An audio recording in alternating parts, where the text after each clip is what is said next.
Have you ever wondered why certain shows were off limits to you as a child? Probably because of swearing, sexual content, the occasional use of the word penis, right? Well, that is true, but there's a deeper layer than that. For me, anyway. It all started when I was around 6 or so. At this age, I loved to do everything that was exactly opposite of what I was supposed to do.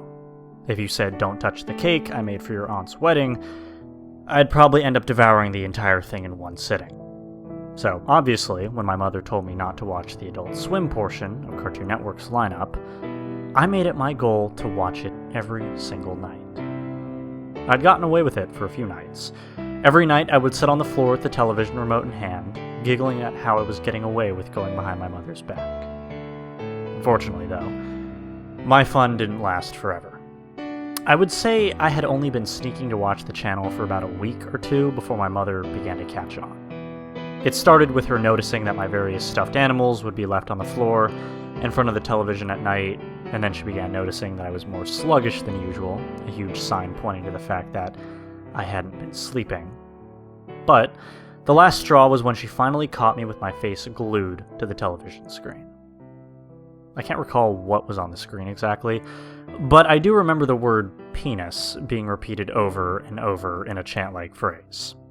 Looking back, that could easily have been any Adult Swim show that ever aired.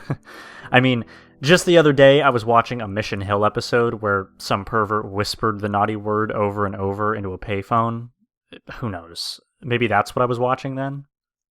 Anyway, none of that matters now. Really, it didn't matter to me then.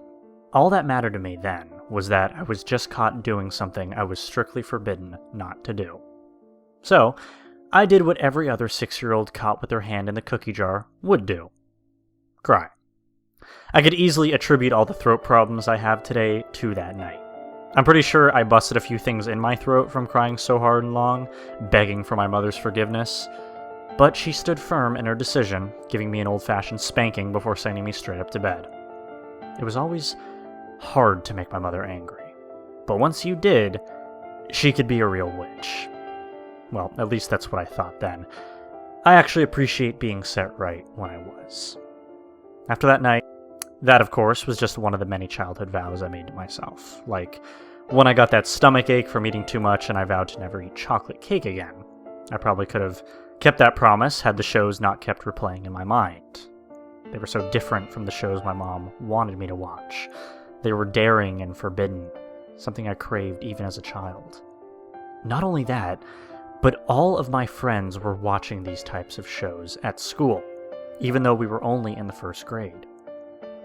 But a week or so had passed after I'd gotten caught. My dad finally came for a visit.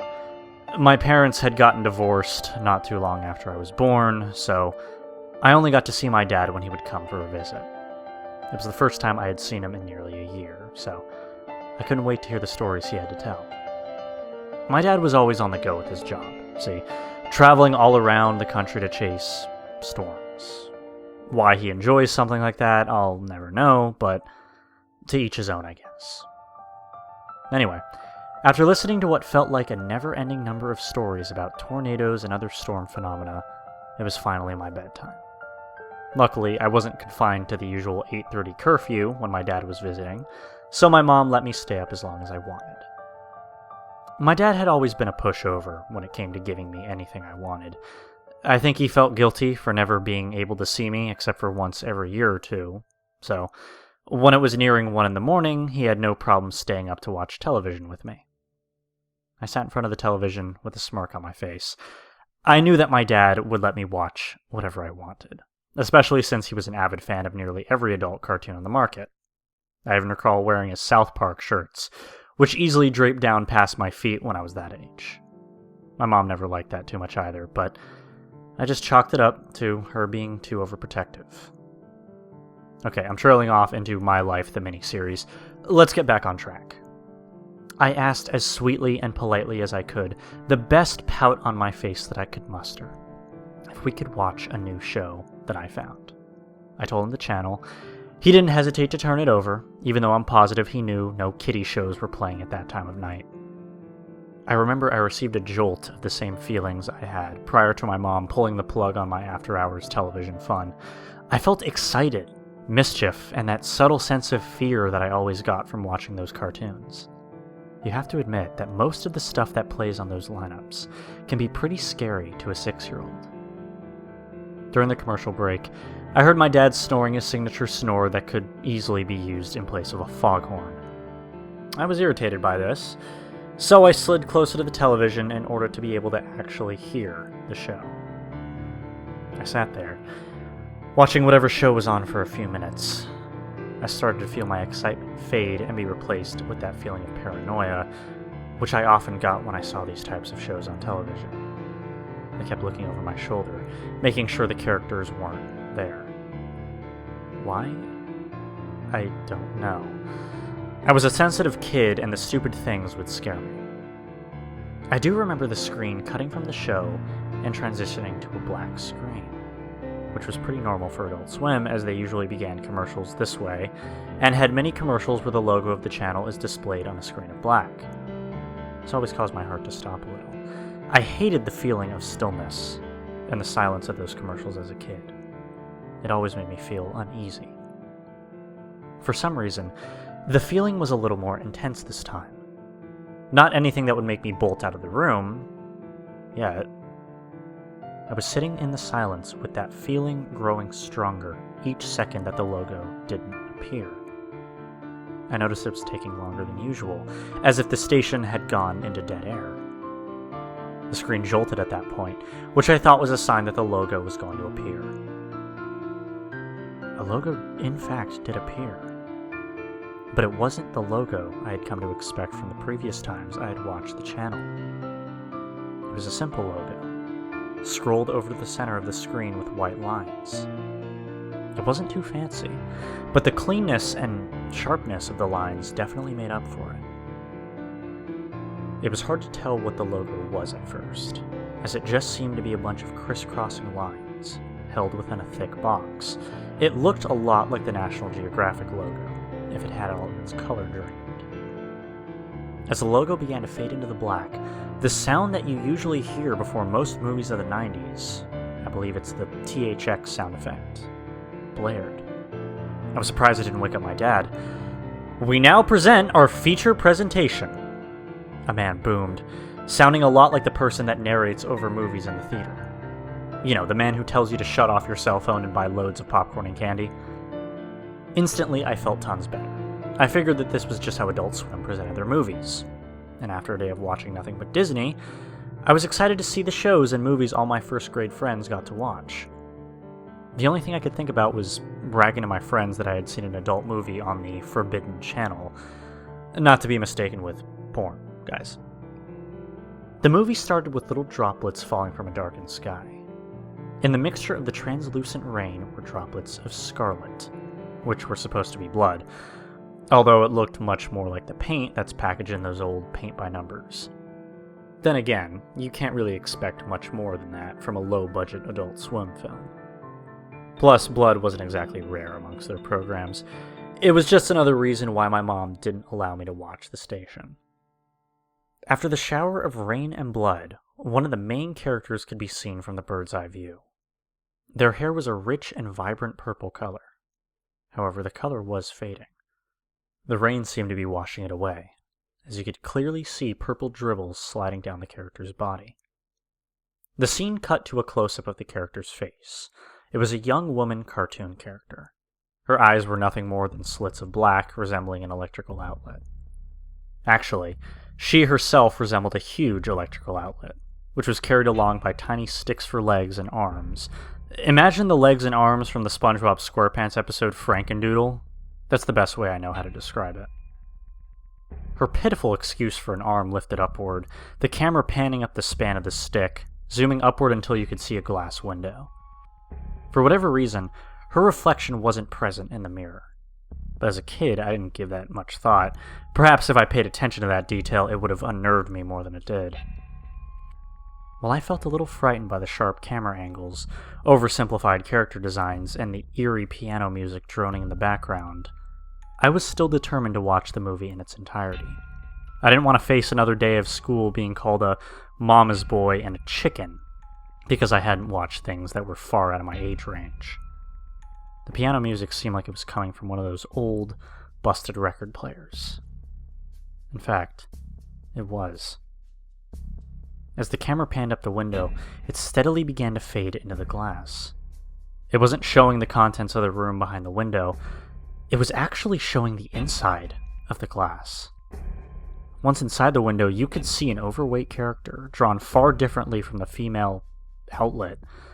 He almost resembled Santa, having a long white mustache jutting from his upper lip and curling at the ends, rosy red cheeks that looked as though they'd burn your hand if you touched them, the twinkling baby blue eyes that glistened as if they were made of glass themselves.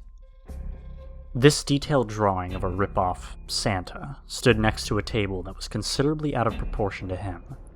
Sitting upon the table was an old record player. The base was fashioned from beautiful blocks of wood, detailed with small bits of gold. The man turned the small crank on the side of the box, creating that music that sent chills straight through my bones. At 6, I was used to things like Mary Had a Little Lamb, not the type of music that was played at funerals.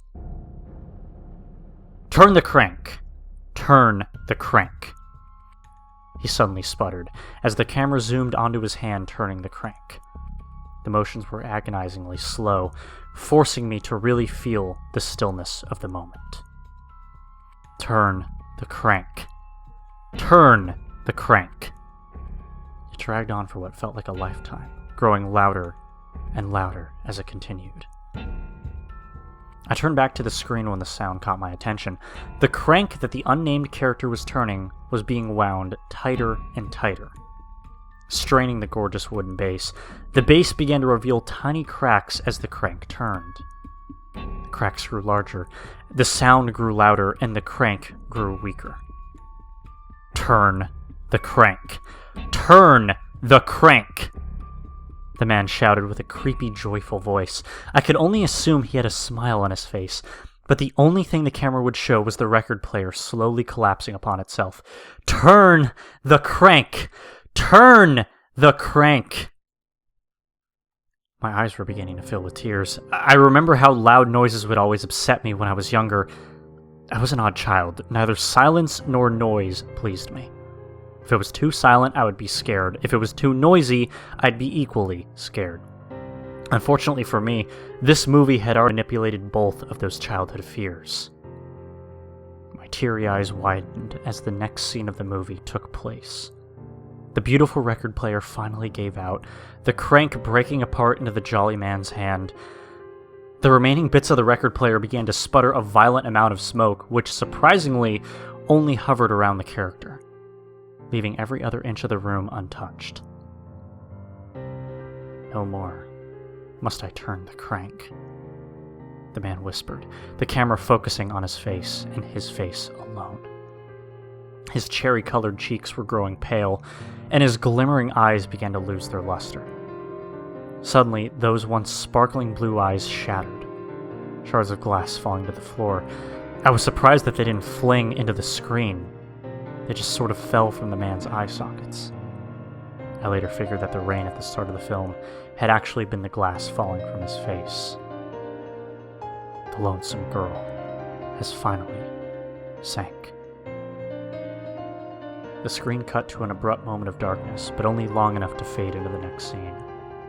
There was another bird's eye view of the street, where the female character had been walking at the beginning of the film. There were shards of glass completely coating the street below. All you could see were the very tops of some of the buildings, which were all tinted with a very rusty shade of crimson, because of the massive amount of broken glass. The camera began to lower the view, zooming in by showing choppily cut frames, each one closer to the mess than the last. As the last frame was presented, I could see the outlet-like character from the beginning, laying motionless in the midst of the glassy sea. The shards that surround her body were pale shades of purple, obviously caused from the color that had completely drained from her hair. By this point, I was bawling my eyes out. I may have been young, but I knew what a dead person looked like. I knew for sure that girl was dead. No one could survive being pelted by such an enormous amount of glass like that. The scene changed at that point, showing a close-up of an hourglass. The camera was slowly, gently pulling away from the hourglass, which had grains of sand sliding through its midsection. It kind of reminded me of that soap opera, Days of Our Lives. I'm sure you soap junkies know what I'm talking about. Only it was much more grim and against a colorless background. She's perfectly fine. Now don't you fret. Thanks for watching my show, kids. But you're not out of hell. Yet. At that point, I let out a scream that my throat was still sore the next day. The scream was so sharp that it even forced my dad to bolt awake. He sat up to check on me, accidentally shifting his elbow onto the television remote, causing the channel to change. What I saw when the channel changed made me even more confused than I already was. The logo for Adult Swim flashed upon the screen, and the next show started. It was as if the television hadn't been on Cartoon Network at all that night. My dad apologized for accidentally switching the channel, hitting the recall button on the remote. I was too busy sobbing with fear to stop him. When the channel finally returned to the station that aired that supposed movie, a message popped on the screen. Programming not authorized. Please confirm that you are a subscriber to the channel, or unplug your receiver to resolve the issue. If you continue to see this error, please contact your cable provider. We apologize for any inconvenience.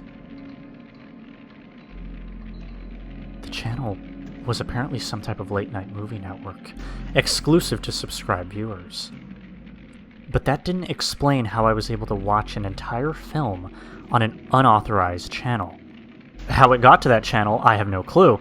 I guess it's possible that my dad may have bumped the remote in his sleep, but I think I would have noticed the channel changing. Instead, I only saw an Adult Swim show leaving for commercial, and then returning with that horrendous film. I slept in my mom's bed that night, trying to block the images of the film out of my mind. The next morning, I could hear my mom loudly discussing not letting me watch late-night television with my dad. Looking back on that night nowadays, the film wasn't half as bad as most of the animes, crime shows, twisted cartoons, and morbid comics that I exposed myself to. I guess I was just being silly and childish, but all children have horrifying experiences that wouldn't even make them flinch as adults. Even though I've seen far worse, that film has left a bad impression on my mind. I mean, I still enjoy watching Adult Swim to this day, and now I can do so without getting in trouble, but I'm definitely on high alert for anything overly suspicious. Not only with Adult Swim, but with late-night movie showings as well.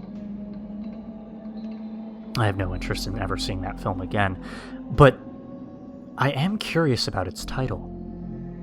I'd like to know the names so I can research any portions of the film I may have missed and possibly discover the voice actor behind that demonic Santa-like man. Maybe you guys can help me with that.